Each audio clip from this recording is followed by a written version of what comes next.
épisode 6 de SCP-List. Et on continue avec le contrôle mental auditif SCP-061. Alors, SCP-061 est un programme informatique acoustique qui a été développé par les chercheurs de la Fondation dans l'intention de produire des contre-mesures efficaces contre des programmes similaires développés par des gouvernements et individus du monde entier. Les profanes comprennent que la musique peut susciter certaines émotions et souvenirs, ou que divers sons peuvent susciter la peur et l'excitation simplement en étant entendus. De nombreux gouvernements tentent de développer ce principe depuis des décennies. La Fondation est la première à trouver des réponses sur les activités physiques supérieures. Les parties du cerveau affectées par SCP-061 diffèrent de celles stimulées par données supprimées ou par des messages subliminaux. Au lieu d'agir sur des parties du cerveau censées être sous contrôle de l'inconscient, les fréquences acoustiques produites par SCP-061 interceptent les pensées conscientes là où elles sont produites et les remplacent. Au lieu d'une suggestion, le centre de l'audition humaine coupe la pensée de l'esprit conscient du lobe frontal et ainsi du contrôle moteur cortical du cerveau. Ainsi, le rythme de base convainc le reste du cerveau que la conscience est endormie et empêche efficacement la pensée consciente de continuer vers le reste du cerveau. Les sujets auront normalement une expression vide sous l'influence de SCP-061. Ils ne répondent pas aux tentatives de communication et n'expriment aucun désir, comme la faim ou de l'intérêt envers les avances sexuelles. Bien que tous les ordres soient suivis sans question, les effets de contrôle par les sons de SCP-061 cessent une fois que le sujet n'est plus en mesure de l'entendre. La plupart des tests déclarent qu'ils sont incapables de se remémorer les actions qu'ils ont réalisées en étant sous contrôle. Mais quelques-uns ont éprouvé un sentiment d'impuissance face aux actions de leur corps agissant contre leur volonté. Le but de cette recherche est de découvrir des façons de contrer les prises de contrôle de l'esprit par le système auditif. Cependant, seules deux méthodes de contre-mesure ont prouvé leur efficacité. La première, l'audition de l'objet est altérée de sorte que la personne ne peut plus entendre le programme, soit en recouvrant l'oreille, soit en assourdissant le sujet. La deuxième, le programme lui-même émet une instruction codée au centre de l'audition du cerveau qui désactive son contrôle définitivement.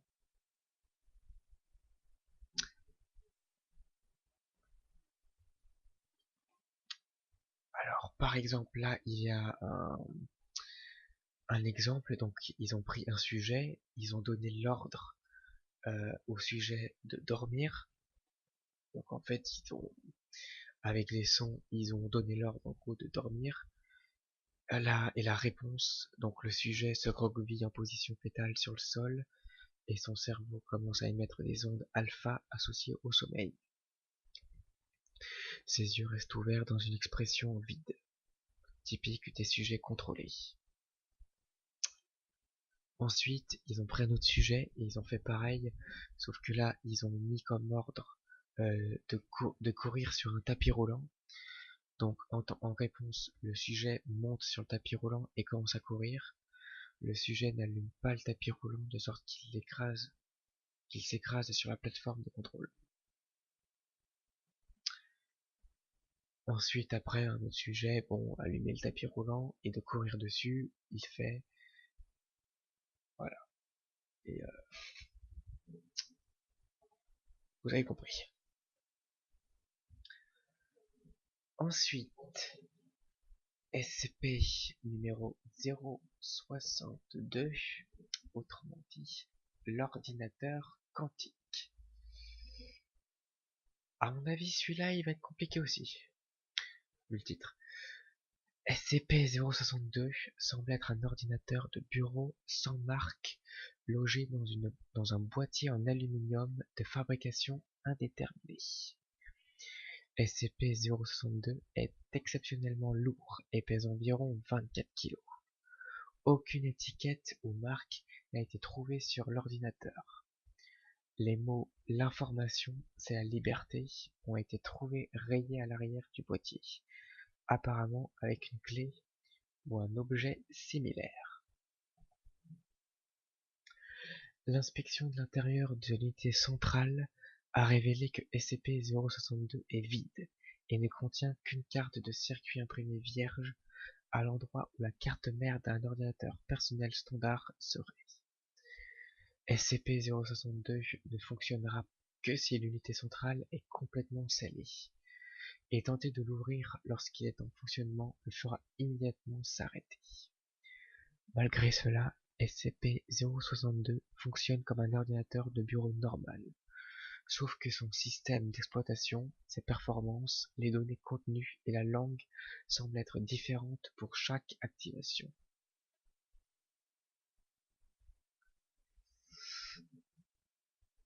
Eh ben en fait c'était plutôt facile. Voilà. Comme quoi, SCP-063, autrement dit, la meilleure brosse à dents du monde. Alors, SCP-063 ressemble à une brosse à dents classique, bleu pâle. Les mots « la meilleure brosse à dents du monde » sont inscrits sur le côté de l'objet. Le mot brosse est mal orthographié, mais personne ne sait s'il s'agit d'un accident ou d'une volonté des créateurs de l'objet.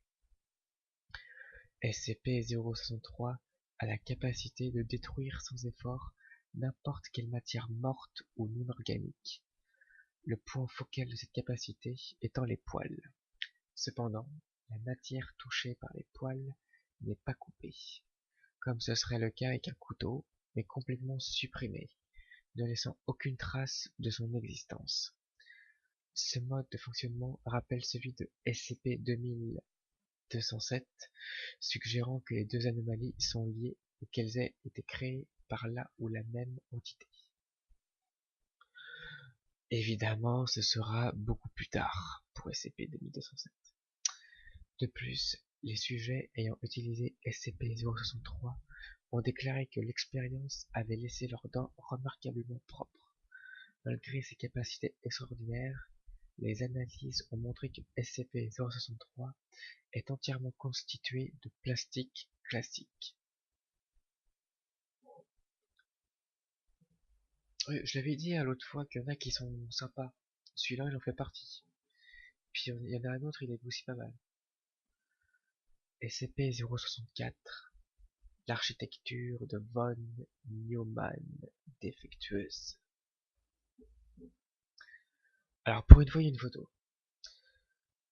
SCP-064 est une brique de terre cuite, brun clair, composée principalement d'oxyde de silicium et de certaines matières organiques. L'objet pèse 1,6 kg et mesure environ 10 cm sur 6 cm sur 20 cm. Sa surface est lisse et plate, avec quelques éraillures mineures. Dans l'ensemble, l'objet est visuellement similaire aux briques plus solides utilisées dans le bâtiment. Lorsqu'il est laissé sur une étendue plate de terre molle, SCP-064 commencera à se multiplier par un mécanisme inconnu. Une observation attentive révèle l'apparition d'un réseau irrégulier de fibres de silicium dans la forme de l'objet d'origine qui se remplit et se solidifie ensuite avec un mélange à base de terre jusqu'à ce qu'il atteigne une masse appropriée. Étant donné la grande possibilité d'interaction avec le sol, SCP-064 produit une structure autoporteuse très complexe. mais théoriquement stable, ressemblant à une brique. SCP-064 peut être joint pour que la croissance puisse se produire. Une fois SCP-064 retiré, la structure commence à se dégrader, et toutes les briques secondaires fondent en poussière à un taux à peu près égal de leur vitesse d'apparition. Voilà. Ensuite, le catalyseur organique est détruit. SCP-065 est une zone spatiale sphérique d'environ 12 mètres de rayon située sur une ferme près de données supprimées. SCP-065 fut formé par la destruction d'un artefact anomalique à la suite immédiate de cet événement initial, le rayon de SCP-065 fut estimé s'être initialement étendu à un rayon de 100 000 mètres, entraînant le décès de 11 opérants et de 5 civils, opérants de personnes de la Fondation. Depuis son confinement par la Fondation, le rayon d'effet de SCP-65 a rétréci jusqu'à sa taille actuelle et s'y est stabilisé. SCP-065 provoque une transfiguration anormale de tout organisme vivant dans son aire d'effet. Ces effets incluent les suivants, mais ne se limitent pas.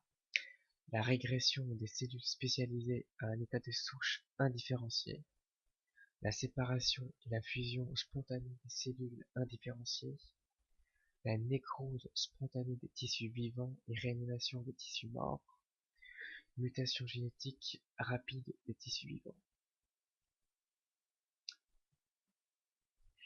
En gros, ce qui est mort revient à la vie et ce qui est vivant se dégrade.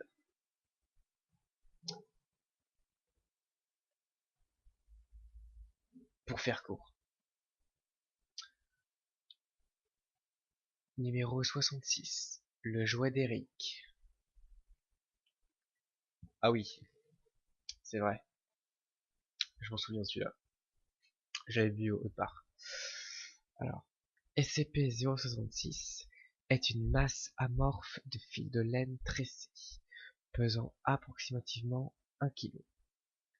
Des fils de SCP-066 peuvent être manipulés individuellement. Lorsque cela est fait, une note de la gamme diatonique CDEF-GAB est émise par l'objet. Lorsqu'une série de 6 notes ou plus est produite, SCP-066 produit un effet de nature et de durée variable. SCP-066 ne répondra pas aux manipulations tant qu'un de ces effets est en cours. Avant l'incident 066.1, les résultats incluaient la transformation de SCP-066 en petit chaton calico pendant 17 minutes. Le chaton a démontré une attitude amicale et joueuse et semblait stérilisé et dépourvu de griffes. Une chanson, un autre résultat, une chanson jouée à la guitare acoustique d'une durée de 4 minutes, accompagnée vocalement par le chanteur, données supprimées. Les paroles incitaient l'auditeur à ne pas se servir d'objets coupants en l'absence des parents. Et un autre résultat, un petit gâteau au chocolat avec un glaçage au chocolat et une bougie plantée au sommeil. Les notes produites avant cet effet correspondaient aux premières notes de Joyeux anniversaire. SCP-066 répondit de nouveau après la consommation du dit gâteau.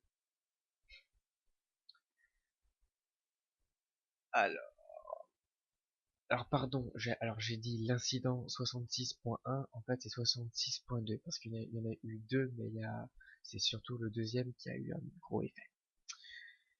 Alors, le 18 avril 2008, D66, D66 c'est les cobayes. Les D sont considérés comme des cobayes. Donc D, ça va aller plus vite, reçut l'ordre d'utiliser une paire de ciseaux pour retirer une partie de SCP-066 pour un test. Cependant, lorsqu'il commença à le découper, SCP-066 s'éloigna d'1 mètre en roulant sur lui-même avant de s'arrêter et d'émettre un son couinant non identifiable. Avant qu'il puisse recevoir de nouvelles instructions, D66 essaya encore de le couper. SCP-066 roula de nouveau un peu plus loin et prononça la phrase « Es-tu Eric ?» en réponse. Après que D66 ait répondu par la négative, SCP-66 se transforma en son état actuel, voir la photo attachée, donc la photo je la mettrai, et commença à émettre de graves notes dissonantes en staccato jusqu'à ce que D66 soit escorté hors de la pièce. Voilà. Alors, sur la photo que je vais vous montrer, je vais dire une note. Enfin, il y a une note, c'est qu'en fait, vous allez voir, c'est la pelote de laine avec des yeux. Et en fait, les yeux sont capables de suivre les mouvements et les sources de lumière. Ça c'est fait.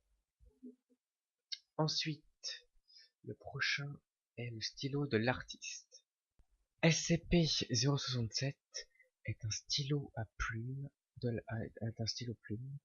la marque allemande Pelikan, confectionné dans la période entre la Première et Seconde Guerre mondiale. Il est vert pâle et comporte une ligne rouge sur un des côtés. La coque est composée de chaînes et la plume est extrêmement pointue, de sorte qu'elle est capable de percer la peau humaine d'une légère pression. Malgré l'absence d'un réservoir d'encre, la plume ne semble jamais manquer d'encre fraîche. De plus, le stylo écrit avec de l'encre Iron Gall, qui convient parfaitement aux artistes mais se révèle rapidement corrosif pour un style plume classique. L'équipe de recherche a supposé que tout sujet saisissant de SCP-027 perd toute autonomie de la main et du bras tenant l'objet. Les sensations sont intactes, mais la portion du bras en dessous du coude est contrôlée par une force inconnue, supposée être centralisée depuis l'intérieur de SCP-067. Un des effets est que la main contrôlée, commencera à rédiger une biographie détaillée de l'individu qui tient le stylo. La biographie comportera des informations comme le nom, l'âge, la date de naissance, le casier judiciaire, les peurs, etc. D'autres fois, le stylo rédigera des événements survenus dans la vie du sujet.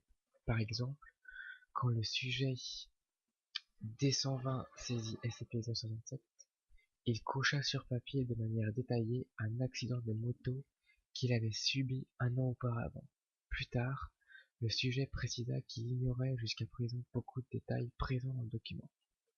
Le sujet avait oublié de nombreux éléments comme le numéro de plaque d'immatriculation de son véhicule, la couleur de votre véhicule, etc. Le sujet indiqua que le souvenir de l'événement eût été si frais dans son esprit pendant sa retranscription qu'il avait pu sentir le goût du sang dans sa bouche. Des sujets de SCP-067 ont aussi créé des œuvres artistiques complexes, malgré l'absence de toute formation artistique et d'attrait à ce domaine. Par exemple, le sujet D110, une jeune femme sans expérience artistique, fut capable de dessiner une créature ailée ressemblant à un autre SCP. Quand les sujets sont interrogés à propos de l'expérience, la réponse classique fournie est qu'ils ont ressenti de leurs membres un abandon de leur contrôle en faveur de SCP-067. Même lorsqu'il leur a été demandé de résister aux effets, les sujets ont décrit des sentiments d'empathie, admiration et coopération envers SCP-067 qui les ont poussés à adhérer à une volonté qu'ils ne maîtrisaient pas. Voilà. Encore un qui est assez sympathique. Voilà. Ensuite, le bonhomme de fil de fer. SCP-068 est un bonhomme de fil de métal de 1,8 cm de hauteur, fait d'un métal inconnu. La figure se comporte d'un seul fil se rebouclant. qui se reboucle au centre. Le fil lui-même semble avoir été courbé à plusieurs reprises à plusieurs endroits. Quand un courant électrique est introduit dans SCP-068, celui-ci s'anime et se déplace tout seul. Les membres de SCP-068 se situent exactement au même endroit que ceux d'un être humain. Une fois activé, SCP-068 commence à chercher tout matériau métallique. Une fois qu'un métal a été trouvé, SCP-068 va commencer à pétrir et retirer une bande mince de métal hors tension. SCP-068 va alors construire un autre modèle semblable à lui-même. La figure nouvellement créée va commencer à pétrir le métal restant aux côtés de l'original, en créant de nouveaux modèles qui à leur tour produisent plus de répliques, etc. SCP-068 débutera la deuxième étape de son fonctionnement s'il n'y a plus assez de métaux aux alentours pour créer d'autres répliques, ou si le nombre maximum de répliques, qui s'élève à 102, a été créé. Lors de la seconde étape, toutes les répliques convergent en un point afin de se regrouper et former une réplique aussi grande que possible. Avec un maximum de 102 mini-répliques, le personnage créé fera environ 2 mètres de haut. SCP-068 se situera à l'intersection des bras, du torse et de la tête. Après cette formation, des rayons gamma, bêta et θ commenceront à émaner de SCP-068. SCP-068 continuera donc de chercher du métal afin de créer de nouvelles répliques. Ces dernières, en revanche, feront la taille actuelle du personnage métallique. Aucun rayon gamma, bêta ou θ n'émanera des grandes répliques. Si le personnage métallique contenant SCP-68 n'est pas à sa taille maximum, il continuera à créer des mini-répliques pour les rajouter. Une fois qu'il atteint la deuxième étape et qu'il n'y a plus de métaux disponibles à partir de la figure initiale, SCP-068 retourne à son état dormant au bout de 4 minutes et 32 secondes d'activité. Les matériaux entourant la figure originale doivent être fondus dans le but de récupérer 068. Voilà.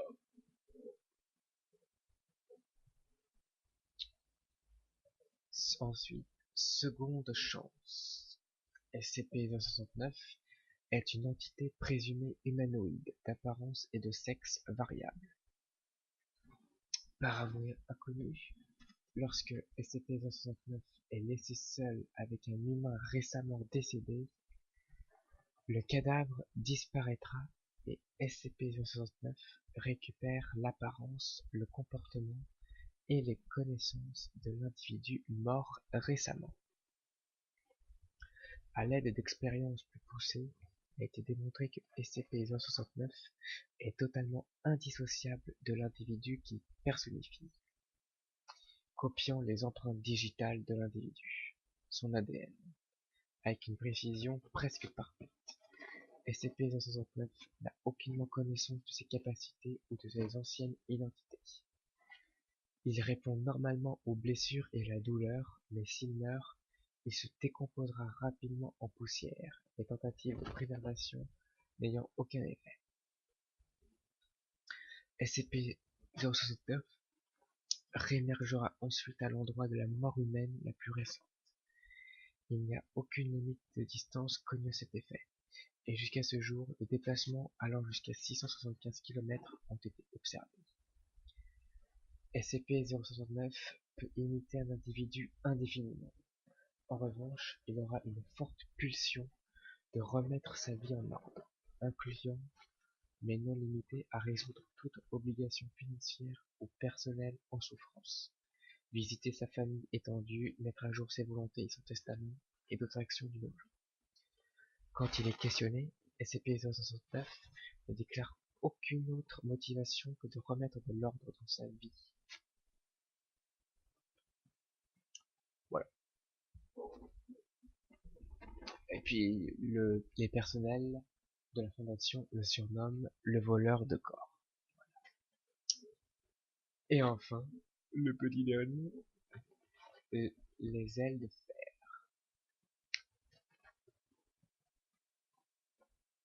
SCP-070 est apparemment un humain mâle d'origine amérindienne et est extérieurement normal excepté une paire d'ailes rouillées en métal émergeant de son dos.